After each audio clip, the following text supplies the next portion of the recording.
Hi everyone. Welcome back to Woo Can Cook. My name is Wesley, and this is a show where we are slowly cooking our way through all of the food from my childhood. Today we're diving back into our series dedicated to actually decent vegetarian recipes with a shot at one of my favorite classic Thai stir-fries, which is a Thai basil eggplant. For those following along in this series, we have been diving into the wonderful world of stir-fries and recipes that are not necessarily designed to be vegetarian, but simply occur this way because of the proteins and veggies that the dishes highlight. This tends to happen in a lot of tofu-centric Chinese cuisine, but today we're actually going to be touching on one of my favorites from Thai wok cooking, focusing, as you might guess, on the use of eggplant.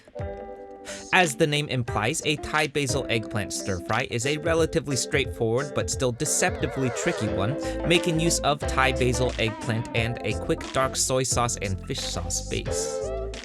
Those that have had bad versions of this dish, however, or really any bad eggplant stir-fry, will be all too familiar with the sensation of biting into a piece of eggplant only to squeeze out a giant puddle of cooking oil, which frequently happens because of the spongy nature of eggplant.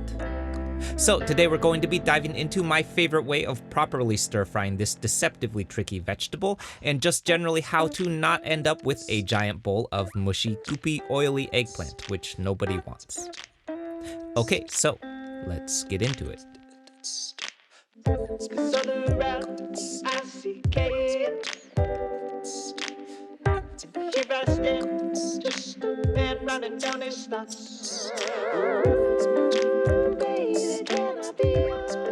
Alright, so diving right in here, we're starting off with the aromatic veggies of our wok fry, which today are going to be 4 cloves of crushed and minced garlic, followed by 6 Thai chilies sliced thinly with the seeds intact for a medium level of heat. As always with Thai chili, dial this element up or down depending on how spicy you like your stir fries, or simply swap it out with a more mild pepper like a Fresno or jalapeno if you really can't stand the heat. Next up, moving on to our veggies, are some bell peppers. Today I'm going with 1 red and 1 green bell pepper, which of course must mean that we are using the color from these for presentation purposes. This particular version is inspired by the plating found at Farmhouse Kitchen here in the Bay Area. These red and green colors are going to pop nicely against the vibrant purple of that eggplant. For those less concerned though, you can of course just use 2 red bell peppers, because as we all know, green bell peppers are icky. In any case though, I'm flipping my bell peppers upside down on their stem side so that we may slice around the core for easy removal, then pulling out the white membrane and slicing thinly into strips. Moving on to my eggplant, today I'm using 2 Chinese eggplants, large diced for our stir-fry. These are fairly commonly found in most Asian markets and contain fewer seeds for a slightly less bitter and more sweet quality than your more common globe eggplant. They are also better suited for flash cooking and stir-frying at high heats, but if all you can find is a regular old globe eggplant, that will work just fine too. I'm large dicing these up for our stir-fry with a friendly reminder that the skin of an eggplant is tough to slice into, so you'll want to make sure that your knife is actually sharp, Wesley. If you've been lazy about sharpening your knives like me though, you can also just flip these bad boys over and cut through the fleshy side too, which should make for an easier chop even if your knife is dull. Up next here is my Thai basil, about a cup's worth that has been destemmed and washed. Now seems as good a time as any to mention that this is spearmint, not Thai basil, and I have no idea why these are sold immediately next to each other in the grocery store. That sort of just feels like they're setting us up for failure. Also, one more reminder to wash your veggies too, because they are very dirty and often contain slugs like this. Hey there, buddy. Anyway, back to my Thai basil. I've destemmed these, then I'm setting them aside as we dive into our sauce next. Now, the sauce base to a Thai stir-fry is going to look fairly similar to that of a Chinese stir-fry, with one substantial difference in my opinion, which is that there won't be a cornstarch slurry to the sauce, which means it's going to be a little bit looser and less thick than that of a Chinese stir-fry. Going in here first is 4 tablespoons of soy sauce and 1 tablespoon of sesame oil to start, then a single tablespoon each of dark soy sauce and black vinegar for that rich caramel color and deep umami. Those keeping track will also know that dark soy sauce is a Chinese ingredient, with its Southeast Asian equivalent being kikap manis. For the purposes of simplifying your pantry though, I usually just keep one or the other on hand since they are relatively equivalent. Then finally, rounding things out here is 2 tablespoons of fish sauce, a single tablespoon of brown sugar, and 2 tablespoons of sambal oelek, which I forgot to add here, but is really going to help round out the heat of those Thai chilies nicely though. Over on the stove, we're getting to our eggplant here next, which again is going to be the trickiest part of our dish today. I'm adding just a single tablespoon of peanut oil to my wok here to get things started, then adding in my eggplant and giving a toss for about 1 minute. Then I'm going to continue to repeat this process for about 5 minutes, adding additional oil a tablespoon at a time as needed. That eggplant is going to rapidly absorb whatever oil is in the wok at this point, so we don't want to go and add an entire quarter cup of oil all at once, because that eggplant is just going to soak it all up, and then we'll have to add more oil to keep things from burning, and before you know it, your eggplant has absorbed 2 cups of oil, which is not good.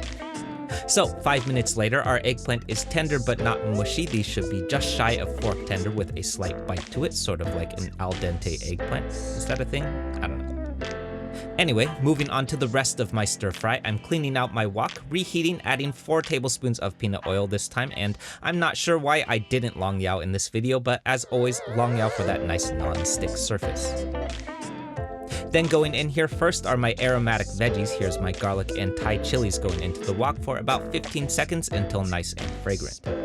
Then next up are my bell peppers going in for a solid 2-minute head start to cook off a little bit of their rawness before adding my eggplant back to the wok, followed by my sauce, and here's those 2 tablespoons of sambal oelek that I forgot earlier.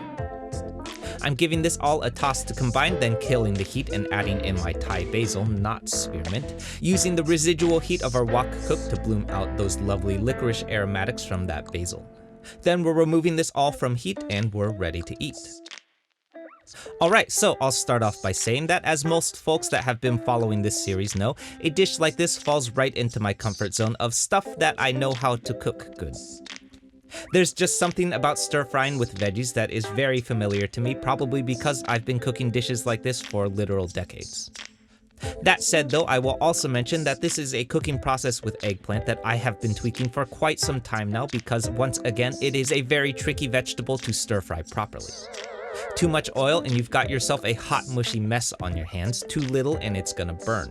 Undershoot the cook time and you'll have chewy bites of nonsense for dinner, and overshoot it and once again, hot mushy mess. Once you've got your timing down just right though, you should be left with a tender but still toothsome bite of eggplant that's not drenched in cooking oil but instead has absorbed the deep richness and umami of our fish sauce and dark soy sauce nicely. Then the aggressive heat of those Thai chilies pair nicely with the more subdued heat of that sambal oelek, complemented finally by the gentle aromatics of that Thai basil, which you'll notice has wilted nicely purely on residual heat. Finally, I will have to admit that the colorful bell peppers that we involved here are a really pretty color palette on the plate, so if you can stand it, green bell peppers it is then. But also, why does no one ever cook with orange or yellow bell peppers? I don't get it. Okay, so that's it everyone. I hope you enjoyed this and I hope you give this one a shot. For those new to the channel, this one is part of a larger series that we've been doing that's dedicated to actually tasty vegetarian recipes, so check that out next if you haven't yet because there's a lot of these. For the Bay Area locals, the Woo Can Cook Fried Rice pop-up is back at Federation Brewing tonight for the Rama Talk Story open mic, which I'm super stoked for, so come by and say hi if you can. More about that at woocancook.com/eats. As always, like, comment, subscribe, share, be nice interneters, and I'll see you soon. Bye.